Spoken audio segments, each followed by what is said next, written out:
El 3 de marzo del año 2000, el gran músico, cantante y compositor argentino Charly García se lanzó desde el 9º piso de un hotel y cayó en una piscina de apenas 2 metros de profundidad. No solo salió completamente ileso, sino que consolidó para siempre esa imagen mítica de ser inmortal. De esta historia hay varias versiones, con variaciones sutiles, incluso cuando la cuentan los mismos protagonistas o personas que estuvieron muy cerca cuando esto pasó. Así que yo voy a tomar como columna vertebral la que narra Carlos Polimeni en su libro El día que Charly saltó. Carlos es un periodista a quien Charly llamó en varias oportunidades para que registrara momentos importantes de su vida, incluyendo el momento previo a este salto. Charly García hizo con su vida lo mismo que hizo con su música. Rompió esquemas, se cansó de las reglas, rompió las reglas, hizo lo que quiso y exactamente como lo quiso. Eso sí, a un precio muy alto, que siempre estuvo dispuesto a pagar. Pero antes de entrar en materia, te quiero recordar que ya está disponible mi curso de canto para principiantes, Aprende a cantar desde cero, que está disponible en la página aprendeacantardesdecero.com. Te dejo el link por acá arriba y abajo en la descripción. Y ahora sí, vamos a lo que vinimos. Yo soy César Muñoz y esta es la historia del salto de Charly García en la cata musical.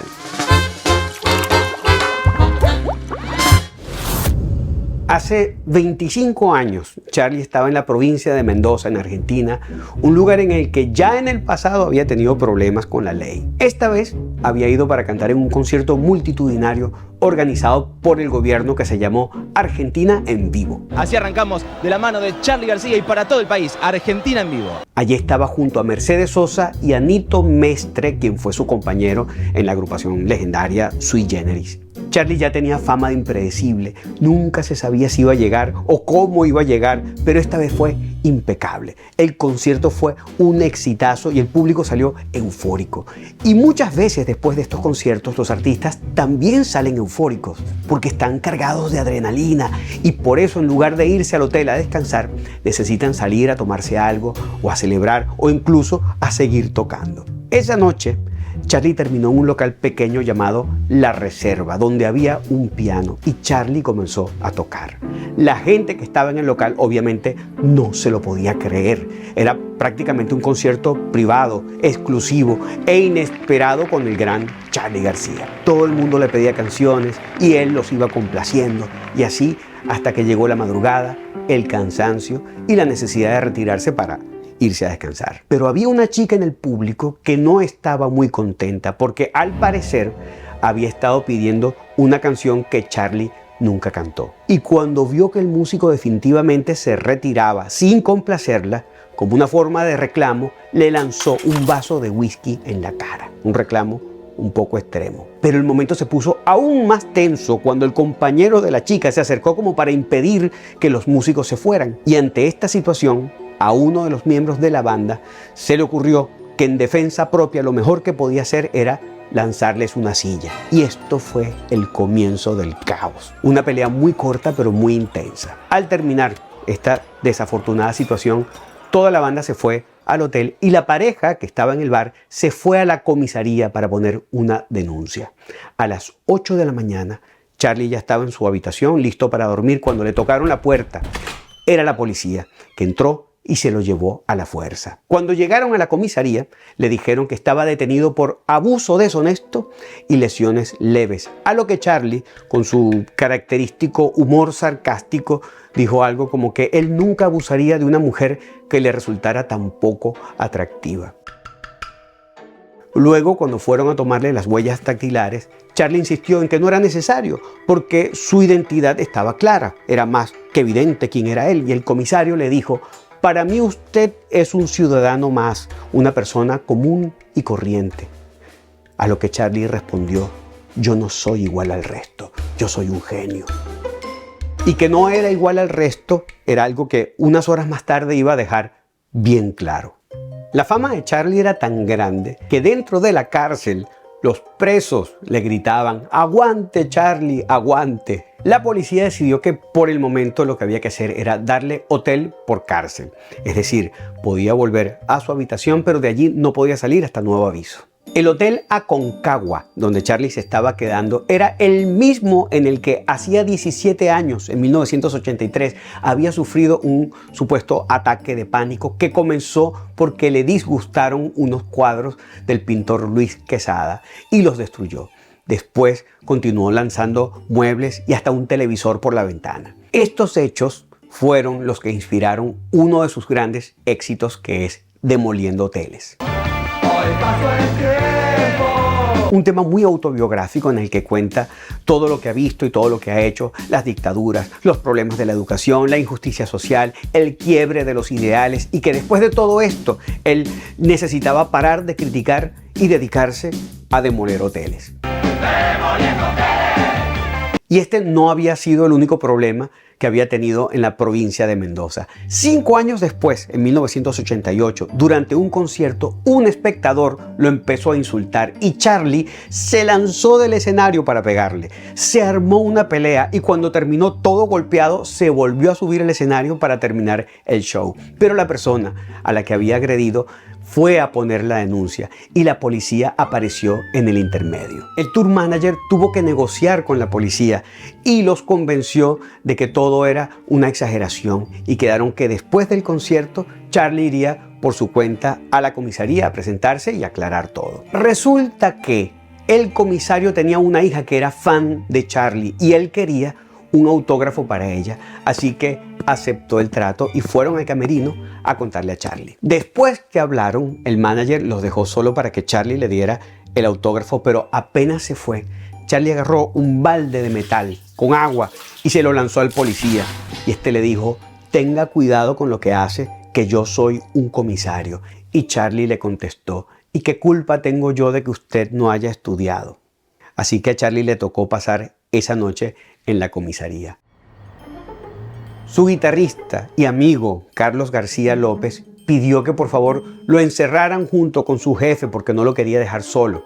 Pero le dijeron que no podían hacer eso porque él no tenía cargos de agresión como los tenía Charlie. Y para resolver el problema, Carlos, sin pensarlo, le lanzó un golpe al policía y le dijo: ahora sí, enciérreme por favor. Lo más insólito fue cómo Charlie se las arregló para zafarse de todo esto. Cuando lo llamaron para tomarle las declaraciones, agarró la máquina de escribir con la que iban a tomar las notas y la lanzó contra una puerta de vidrio que estaba allí, y con los pedacitos que quedaron regados en el piso empezó a cortarse los brazos, gritando que los iba a denunciar a todos por tortura. La policía se asustó tanto que lo soltaron.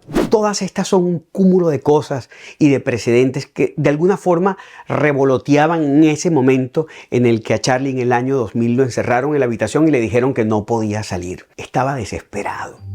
Se paró en la terraza y lanzó primero un muñeco del gato silvestre, que era bastante liviano, y después un porta-CDs muy grande que era bastante pesado. Esto como para calcular. El piscinero, que era un joven de unos 17 años, cuando vio esto intuyó inmediatamente lo que iba a pasar y empezó a gritarle: no te tires, Charlie, no te tires.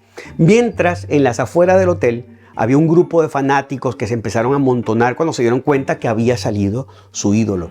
Ese mismo día, en ese mismo hotel, el ministro de Trabajo de Argentina tenía una conferencia de prensa que se estaba llevando a cabo en el segundo piso. Uno de los camarógrafos, llamado Daniel Raquela, tenía su carro estacionado a una cuadra del hotel y había salido a buscar una cinta de Betacam para cambiar la de su cámara. Cuando viene caminando de vuelta, empieza a escuchar a los fans que están gritando, y cuando sube la mirada, se da cuenta que allá en el 9º piso sobresalía una cabecita de alguien, y por instinto comenzó a filmar justo en el momento en el que Charlie pegó un salto y se lanzó al vacío.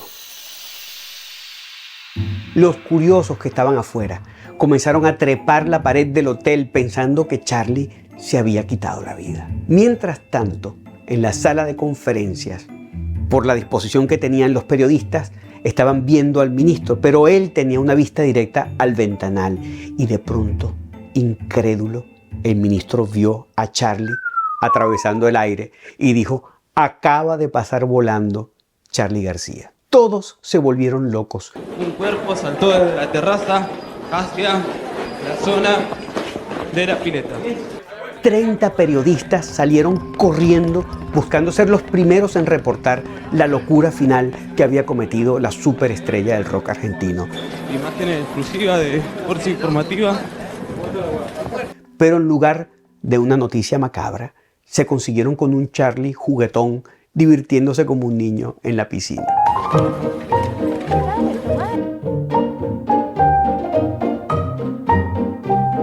De no haber sido por este registro, ese salto se habría convertido en una leyenda urbana tan difícil de creer que muchos la darían por falsa. De hecho, la gente que lo vio en la piscina no daba crédito a que hubiese llegado allí saltando desde la habitación. La piscina no solo tenía escasamente 3 metros de profundidad en la parte más honda, sino que estaba a medio llenar. Era todo tan improbable que la sensación más razonable era la de incredulidad. El único que no se inmutó con todo esto fue el mismo Charly, que seguía nadando con la mayor tranquilidad del mundo. Dice Charly que cuando era un niño, en la casa de sus padres, ya se encaramaba en el techo de una construcción o de unos molinos de viento para lanzarse a la piscina de su casa. Es decir, que de alguna forma había estado practicando. Eso sí, lo que quedó clarísimo en ese momento es que definitivamente Charly no es igual a todos. Esta es la primera cosa deportiva que realmente estoy disfrutando. En el camino de vuelta a Buenos Aires, entre el carro y el avión, escribió un tema que se titula Me tiré por vos. Y el 10 de marzo, justo una semana después de todo esto, lo tocó por primera vez en un show junto a Joaquín Sabina en el Luna Park. ¡Charly García! ¡Hostias! Es mentira lo de los 9 pisos, ¿no? Joaquín, este tema lo compuse mientras me caía la pileta. Me voy a tirar del 9º piso, me voy a tirar al mar. Me dijeron que era igual, igual que todos. Y por eso me tiré. Charly García, un lujo del olimpismo mundial, de la natación, del crawl, del abrazo de la mariposa, del salto de trampolín. ¡Charly García! ¡Carlos García! Este concepto de la estrella de rock rebelde y autodestructiva probablemente viene de unos poetas franceses del siglo XIX a quienes se le llamó los poetas malditos, por su estilo transgresor, su vida bohemia, su rechazo a las normas sociales y literarias de su tiempo. Todos ellos llevaban vidas turbulentas, marcadas por el alcohol, las drogas, el escándalo, la rebeldía, y esto los convirtió en figuras marginales. Pero su poesía, que exploraba temas oscuros como la muerte, el pecado y la decadencia, con un lenguaje muy innovador, terminó influyendo a la literatura moderna. Después vinieron los escándalos del rock and roll, como por ejemplo cuando Jerry Lee Lewis se casó con su prima de 13 años. Y en los años 60, con la aparición de la contracultura, que es un movimiento que desafiaba los estándares de una sociedad muy conservadora y que se convirtió en el alma del movimiento hippie, este arquetipo del artista rebelde se consolidó, uniendo el consumo de drogas con el espíritu de la rebeldía y con el desafío de las normas establecidas. Luego, figuras como Mick Jagger y Keith Richards reforzaron esta imagen del rockero problemático, con sus arrestos y con sus conductas desafiantes que parecían parte esencial de su identidad artística. Pero esto es una marca personal que, aunque muy icónica, no siempre deja un saldo positivo en la vida de los artistas. Y como dice el periodista Carlos Polimeni, el problema de todo esto es que estos músicos quedan condenados a ser más conocidos que entendidos. Esa fama, con todas sus excentricidades y excesos, a menudo termina eclipsando a la obra. Así como se habla más de la sordera de Beethoven que de la 9ª sinfonía que él compuso, podemos terminar prestándole más atención al salto de Charly que a su música. Por eso, aunque esta historia sea una crónica fascinante, lo interesante es que nos da contexto y nos acerca al mundo del artista, nos permite comprender desde qué lugar creó y qué lo impulsó, pero nunca debería pesar más que sus canciones y su propuesta musical, que es lo que realmente debe trascender. Yo soy César Muñoz y esto fue La Cata Musical.